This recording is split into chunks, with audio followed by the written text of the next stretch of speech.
23শে মে দার্জিলিং সফর শেষে গাড়ির অবস্থা কি হলো দেখো, তাই একটু মোছামুছি করে নিতে হলো, আবার তো বেরোতে হবে। রেমালের বৃষ্টি হচ্ছে আজ 27শে মে 2024। রেমাল সুখেলি কাল দুপুর থেকেই শুরু হয়ে গেছে। এত ঝড়, প্রচুর আম পড়েছে। কিছু কলকাতায় যাবে, কিছু রাখা হলো। তবে আমরা এই রেমালকে উপভোগ করতে বেরিয়ে পড়ছি। এখনই গাড়িটা বের করব ওখান থেকে। গাড়িতে দেখছি বিড়াল তার বাচ্চা নিয়ে, দেখো এখানে বাচ্চা নিয়ে বসে আছে। কিন্তু এখন আমাকে যেতে হবে। ওরে বাবা, এই বৃষ্টির মধ্যেই চলে যাই, বাড়িতে আর ভাল লাগছে না। এই রেমাল উপলব্ধি করে আসি। 27শে মে 2024 রেমাল চলছে এখন। চারিদিকে বৃষ্টি পড়ছে। রিডিং এখন 5 to 28। আচ্ছা, আমি দেখছি লাস্ট আমার অ্যাভারেজ যেটা দিয়েছিল 21.9 কিলোমিটার পার লিটার আমার পাহাড় থেকে ঘুরে এসে। ট্রিপ এটাকে আমি 0 করে নেব। ঝড়ের দাপট আর বৃষ্টি মাথায় নিয়ে আমরা বেরিয়ে পড়লাম এই রেমালের দিন, আজকে 27শে মে 2024। তোমরা বলবে যে কেন এই বৃষ্টিতে বেরোনোর দরকারটা কি? সত্যিই বলছি, আমাদের একটু উপভোগ করতে চাইছি। আমরা জানি যে আজকে ঝড়ের ইন্টেন্সিটি হয়তো একটু কম থাকবে, হয়তো বৃষ্টি মাঝে মাঝে বন্ধ হবে, মাঝে মাঝে থাকবে। তবু সিচুয়েশনটা কি সেটাও আমাদের জানার দরকার আছে। আরো একটু কাজ আছে আমাদের কলকাতাতে, তা না গেলেও চলতো, কিন্তু একটু যাই, দেখি না কেমন লাগে। আমরা তো পাহাড় সমুদ্র জয় করে এসেছি, আর সামান্য রেমালকে আমরা জয় করতে পারবো না? আমরা এগিয়ে যাই এই বর্ধমানের পথ ছেড়ে, এখন কলকাতার দিকে জিটি রোড ধরে যাচ্ছি। ওয়াইপার যেরকম দ্রুত ঘুরছে তাতে তোমরা বুঝতে পারছো যে বৃষ্টির দাপট এখন কতটা বেড়ে গেছে। তবু আমরা এগিয়ে যাচ্ছি। দেখছি কি অপূর্ব একটা দৃশ্য, চারিদিকে মেঘে ঢাকা, কখনো মেঘ গাঢ় হচ্ছে, কখনো হালকা হচ্ছে, বৃষ্টিও কখনো একটু হয়তো কমছে, কিন্তু বিভিন্ন জায়গায় জল দাঁড়িয়ে গেছে। দূরে কোথাও কোথাও দেখছি গাছ পড়ে আছে। রেমাল ঝড়ের ইন্টেন্সিটি বা রেনফল কতটা হচ্ছে তার থেকেও বড় ব্যাপার, যেভাবে হোয়াটসঅ্যাপে মেসেজের বড় মেসেজ আছড়ে পড়ছে আমাদের ওপরে। আমরাও ভাবছি রেমাল জিনিসটা কি হচ্ছে, কেমন হচ্ছে।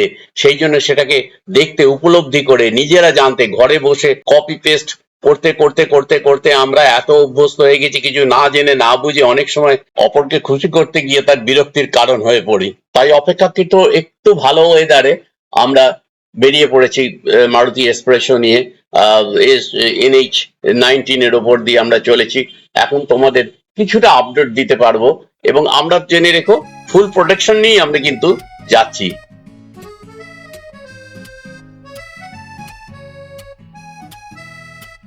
দেখতে দেখতে আমরা পালসিক টোল প্লাজা চলে এলাম। এখানে 75 রুপিস কাটবে, এবং এরপরে আর একটা টোল আছে ডানকুনি 75 রুপিস। তার মানে বর্ধমান থেকে কলকাতা একবার যাওয়া আসা মানে 300 রুপিস এই টোল ট্যাক্স কাটা যায়।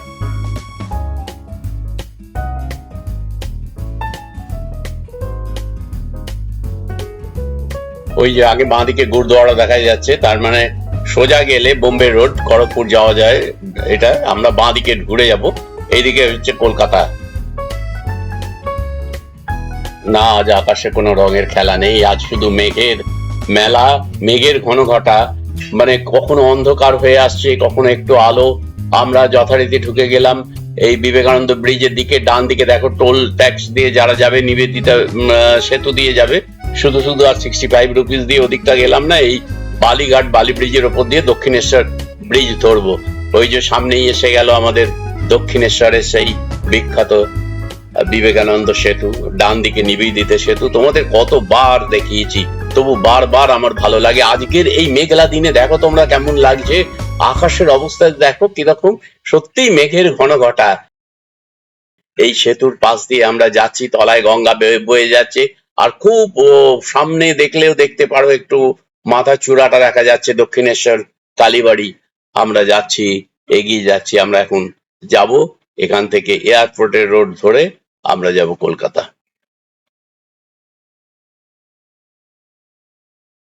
ডানলপের কাছে এসে আমরা ফ্লাইওভার ধরে নিলাম। বাঁদিকে গেলে বারাসাত মধ্যমগ্রাম। আমরা এই ফ্লাইওভার ধরে ডান দিকে এগিয়ে যাচ্ছি। দেখেছো আমাদের ওপর দিয়ে একটা ফ্লাইওভার যাচ্ছে, এটার কথাই বললাম। আমরা এগিয়ে যাচ্ছি। আমরা এখানে সামনে এয়ারপোর্ট, 2.5 নম্বর গেট, 1 নম্বর গেট ইত্যাদির ভেতর দিয়ে আমরা কাজী নজরুল ইসলাম সরণির ওপর দিয়ে বেরিয়ে যাব, তোমরা দেখতে থাকো।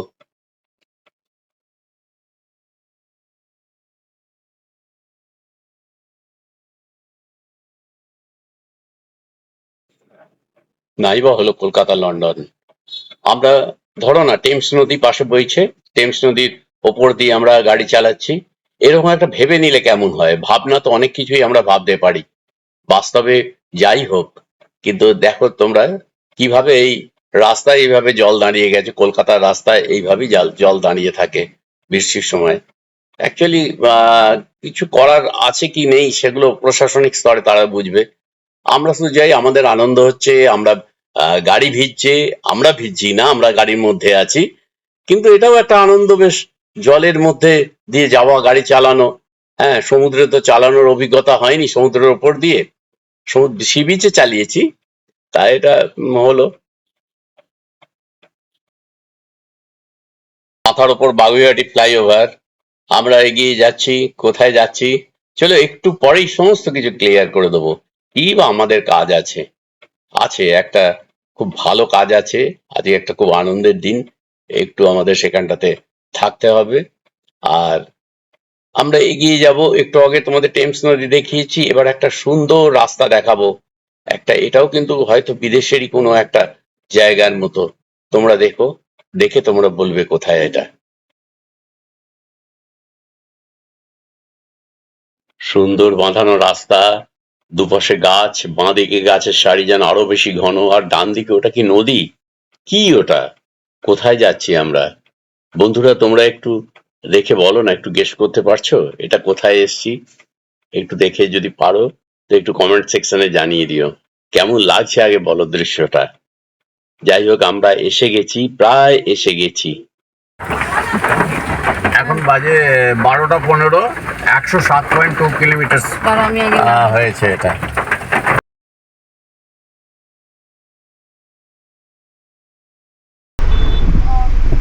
তুই তোর তোর মতো যেটা সুবিধা সেটা কর, আমি ঠিক ধরে নেবো। আগে হ্যাঁ হ্যাঁ, ডান দিকে ঘুরবি। এখন নয়, দেরি আছে। এখন নয়, দেরি আছে। ইন্টারকমের কথাতে তোমরা বুঝতে পারছো, আগের ওই প্রায় চকোলেট কালারের ওই টিগর টাটার গাড়িটাকে আমরা ফলো করছি, এবং ওই গাড়িটা আমাদের আগে যাচ্ছে, এবং এই গাড়িটার গন্তব্যতেই আমরাও পৌঁছবো। গাড়ি তো দেখছি বেশ স্পিডে যাচ্ছে, ওকে ফলো করতে না কোনো অসুবিধা হচ্ছে না। ঠিক আছে, ফাঁকা রাস্তা, চলো এগিয়ে যাই। বেঙ্গল সাপুরজি শুক্রবৃষ্টি নিউ টাউনের এলাকায় দেখছি গাড়িটা ঢুকছে, আর টাটার টিগর গাঢ় চকোলেট কালারের গাড়িটা সাইড করে রাখছে। যিনি নামছেন তাকে তোমরা অনেকবার দেখেছো, খুব ভালো উনি গাড়ি চালান, এবং উনি নামলেন, ও পৃথা, পূজা গাড়ি থেকে নামলো। আজকে 27শে মে 2024। পূজার বেঙ্গল সাপুরজি এখানে ওর ফ্ল্যাট হ্যান্ড ওভার হলো। হ্যাঁ, অ্যান্টি ক্লকওয়াইজ লক ঠিক আছে। এটা কজনের কত কটা লিফট আছে ফ্লোরে? দুটো। বন্ধুরা, আজ বড়ই আনন্দের দিন। আজকে পূজা বেঙ্গল সাপুরজিতে ফেজ 6 একটি ফ্ল্যাট পাচ্ছে, যেটা পাওয়ার কথা ছিল আরো 5 বছর আগে। টাকা পয়সা সবই জমা নিয়ে নিয়েছিলেন ওরা, কিন্তু এটা দিতে অনেক দেরি হলো, যার জন্য ইনকাম ট্যাক্সেও ছাড় পেল না। পাওয়া গেল এতদিন পরে, এটাই যথেষ্ট। আমরা ঘরের ভেতর ঢুকছি, ঢুকে দেখছি ঘর বেশ স্পেসিয়াস লাগছে। 3 BHK with dining and drawing, এবং এর জানলাগুলো বেশ বড় বড়, যেটা আমার ভালো লেগেছে। মাস্টার্স বেডরুম ছাড়া দুটো ঘর, আর ওপেন কিচেন আছে, দুটি ওয়াশরুমও আছে। সাপুরজির পক্ষ থেকে যিনি আছেন, এই মেয়েটি, ইনি সমস্ত ব্যাপারগুলো দেখিয়ে দিচ্ছেন। আর এদিকে একটা ব্যালকনি মতো আছে। ইলেকট্রিক মিটার এখনো বসেনি, তার জন্য আজকে অ্যাপ্লাই করে দেওয়া হলো।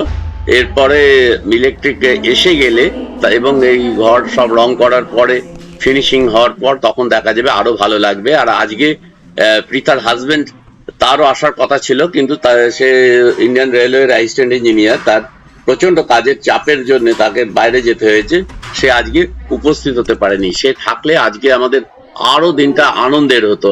আমরা এই জন্যই বর্ধমান থেকে দৌড়ে এসেছি। পূজার এই বয়সে নিজের নামে একটা ফ্ল্যাট হলো, খুব আনন্দ ওর হয়েছে, আমাদেরও প্রচন্ড আনন্দ হয়েছে। ও আনন্দ করে আমাদের কিছু খাওয়াতে চাইলো, ট্রিট দিতে চাইলো।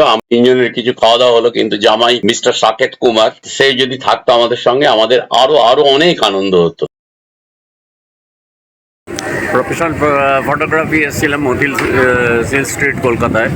তা ওই ব্যাটারিগুলো যেটা চেঞ্জ করবার জন্য, তা ওরা বললো যে ব্যাটারির আগে ওই ক্যাশ মেমো আর এটা লাগবে, চার্জার এগুলো, তাহলে ওরা দেখবে পাল্টেও দিতে পারে। তা যাই হোক, ওখানটায় হলো না দিয়ে আমরা এখানে এসে একটু মিষ্টি সিঙ্গাড়া খেলাম আর এই ভাইয়ের কাছে একটু চা খেয়ে নিচ্ছি।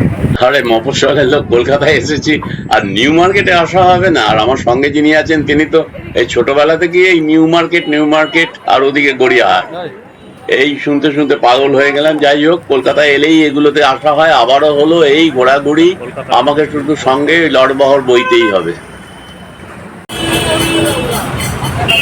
আমরা এখন মেট্রো গলি নিউ মার্কেটের কাছে এসেছি। মেট্রো গলিটা বাঁ দিকে, আর আমরা যাচ্ছি এখন নিউ মার্কেটের দিকে।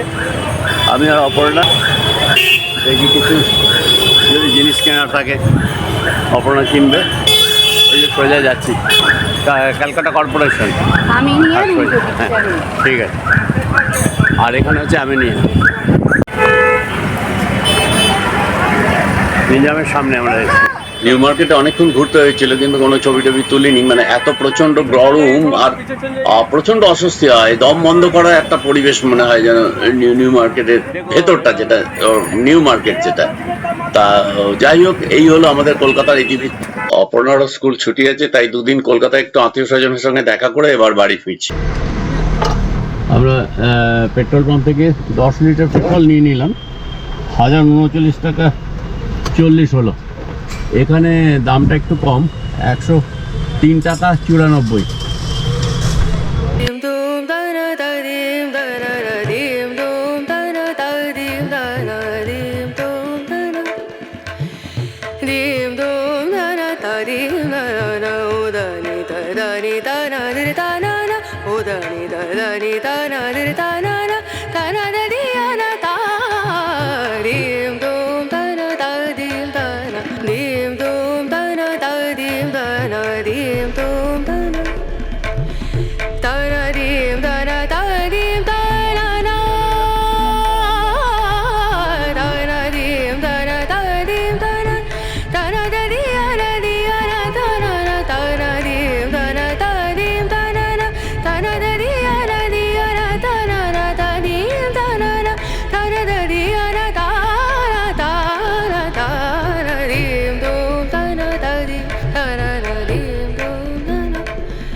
আবারও সেই বিবেকানন্দ সেতু, আবারও সেই বালি ব্রিজ, আবারও সেই নিবেদিতা সেতু। আমরা চলেছি গঙ্গার উপর দিয়ে আমাদের বাড়ির পথের দিকে।